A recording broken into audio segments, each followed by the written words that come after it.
Hello, good afternoon. Thank you for joining us. We're here at the UN Ocean Conference in Lisbon, Portugal. We are joined by Dr. Sandra Whitehouse, an ocean advocate extraordinaire who is going to tell us about her work here today this week.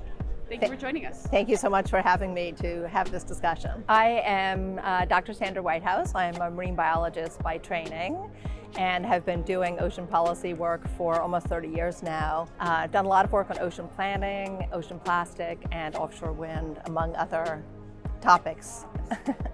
And Dr. Whitehouse, what are your hopes for this meeting today? Why is it important to be here? Why are you hoping that we achieve today this week? Yeah, well, I did attend the UN Ocean Conference in 2017 in New York, which is where I got my fancy pin. And I think one thing that's important is that we should always be evaluating the progress that we've made. Since it's been 5 years, I think for everyone to do a little self-reflection and make sure not only are we looking forward, but also are we evaluating the commitments that we've made in the past.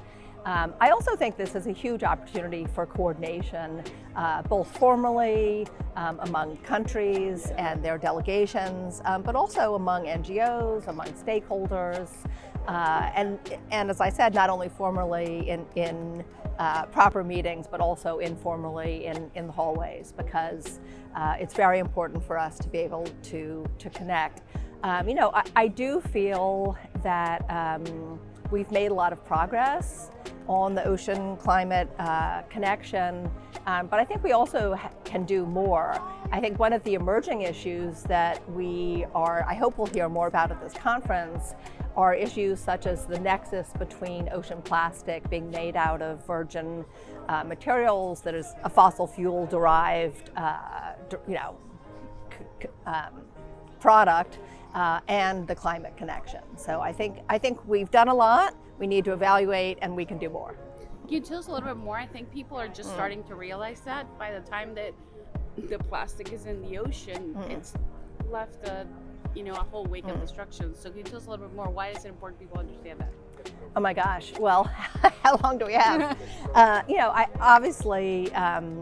Plastic pollution is a huge impact on the ocean, we can do obviously a lot more with recycling. Just to look at a few specifics and some things that Ocean Conservancy, who's one of my primary clients, is working on. For example, in California right now, there's a piece of legislation called SB 54, which is very progressive in terms of extended producer responsibility. So it will no longer be solely the responsibility of the taxpayers to clean up the mess of plastic, but the corporations who produce plastic will also have to take some responsibility. Very importantly, it provides resources for adequate recycling.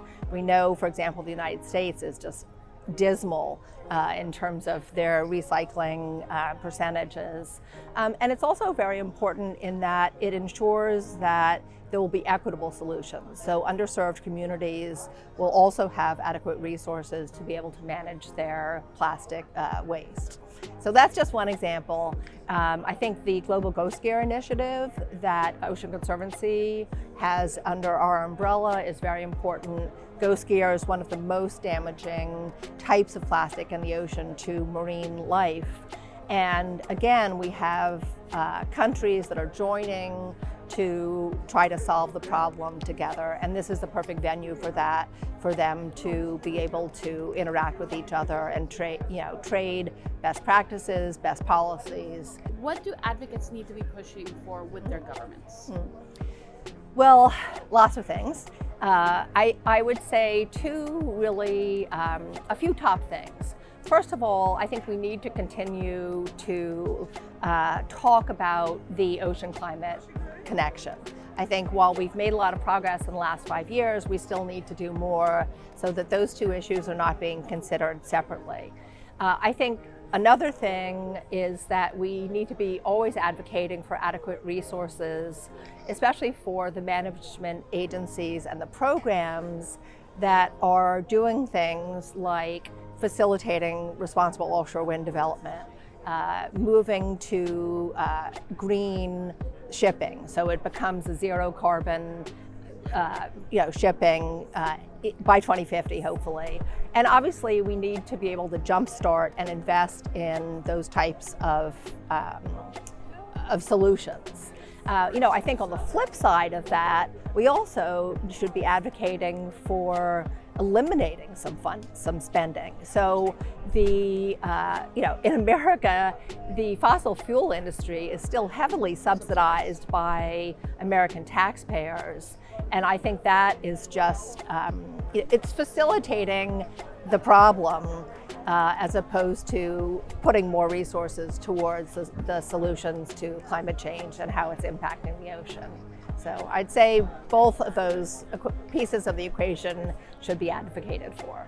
So just looking at funding, because we could be continuing the propping up of industries that are damaging in the long end with our own tax dollars. Yes. So people should definitely be looking at that. Yes, and I think at the same time we need to be thinking about, do we have adequate subsidies, tax subsidies for things like offshore wind development, for the ocean planning work that needs to be done, not a tax subsidy, but resources for the ocean planning work that needs to be done as the underpinning for these new renewable energy development projects.